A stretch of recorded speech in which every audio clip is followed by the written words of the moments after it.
It's a big crowd.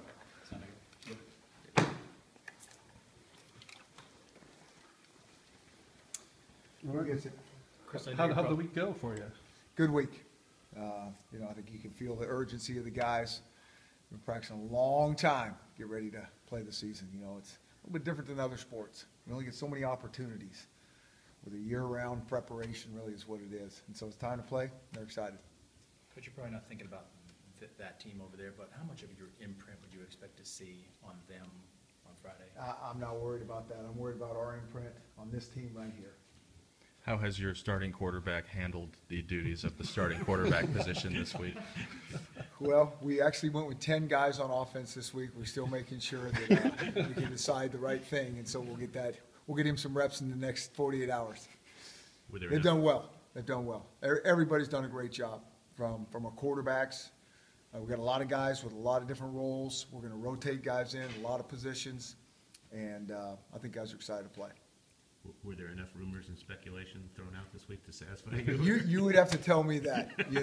I don't really pay attention to that. So if that happened, I appreciate it.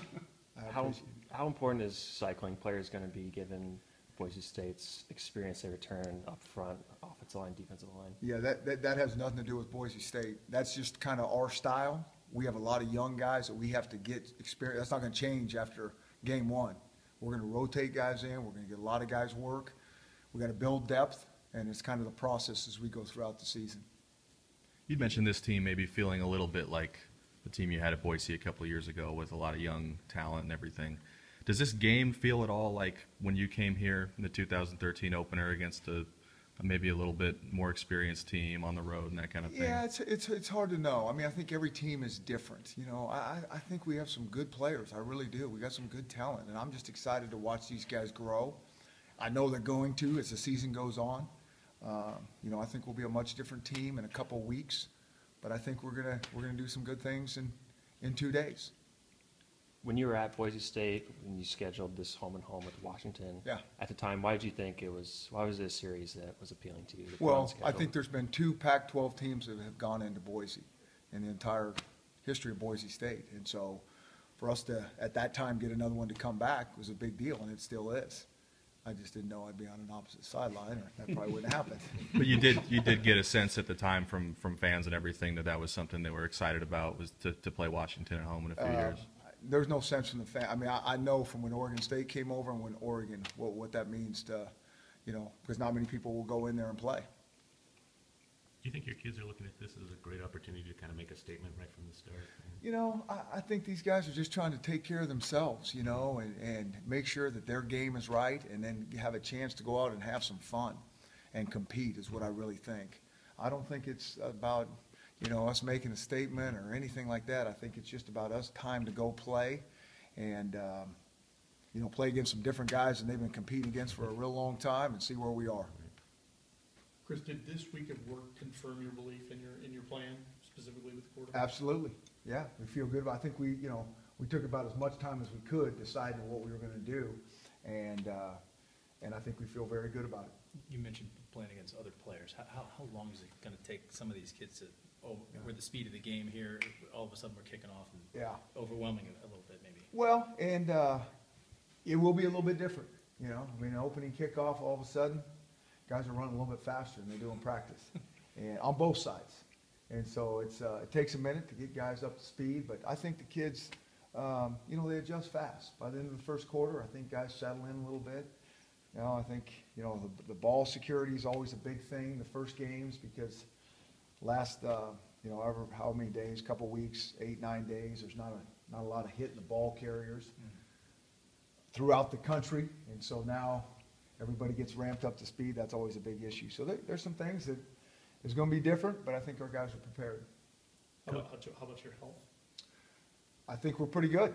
I think you got a lot of guys, and, we got nobody, no long-term things at all, and I think we feel good about where we are.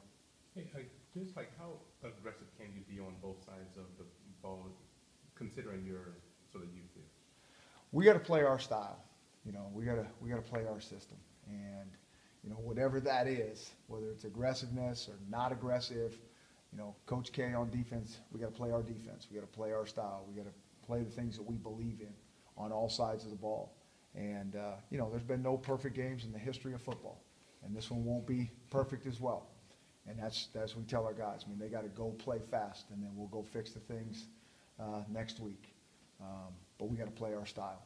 Do you open the full playbook to your young quarterbacks, or like whoever is back there? Do like they have the full playbook, or do you have to dial it down for them just a little bit? We always do what we think gives us the best chance to win. And so nobody goes in with their full playbook. You know, you put your playbook in spring and you put it in fall camp, and then when you get to game time, you tighten it up. You can only call so many things. You know, I mean, sometimes you're probably around anywhere from 75 to 85 calls.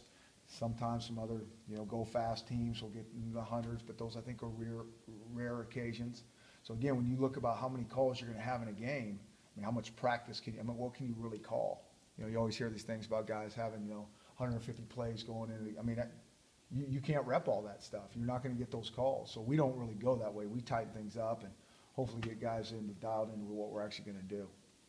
If you didn't know your opponent's quarterback, how dramatically would it affect your preparation? If we didn't, if you had an occasion like this where your opponent, you didn't know who your opponent's quarterback was going to be. Again, I think you got to just play your style. Yeah.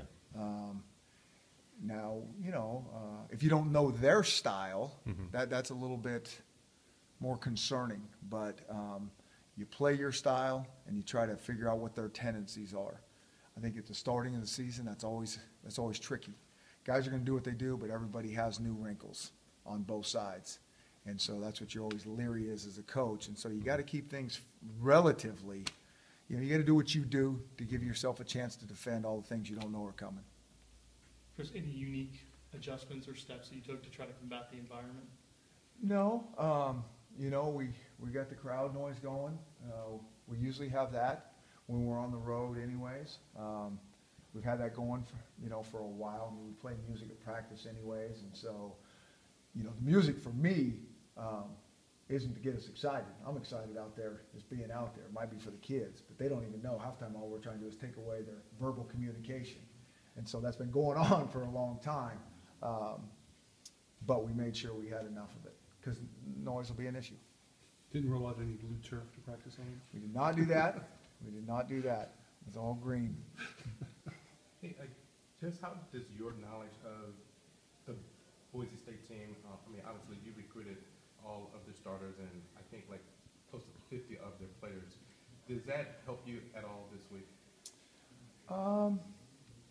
You know, I mean, I don't know how much it helps us because our players have to go play. I mean, we can give them a pretty accurate breakdown of what we think the strengths of those guys are, and they got good players with a lot of strengths. And then the kids got, you know, we have to be able to simplify that stuff on tape and say, hey, here's what we got to do. And again, it comes back to us playing our rules. They're going to have things that we haven't seen, and are they catching off balance, and can we make adjustments on the sidelines? I mean, that's what it's going to come down to. So, you know, I don't think it's this situation where we have this tremendous advantage because we know some of those kids. I mean, our players got to go play. It's kind of what I meant by imprint. Is it going to be like looking in the mirror for you? Are you going to see what you see in practice here? Is that kind of? I think they're different, but in general, our styles are similar. There's no, I mean, you know, all those coaches were with us at one time, one way or another, and so the styles are similar. And do you think that this game will be maybe one of your most unusual games, or maybe uncomfortable games, just because you recruited those guys and now you're here, and you know, just how will that be? The only time this thing really gets uncomfortable is you guys asking me over and over again how uncomfortable it's going to be. You know, finally we're going to go play a game, and so that's what we like to do: is coach games and play games. And so, you know, 48 hours, we're going to go play a game. Excited about it. All right. Thanks, everyone. Thank you, guys.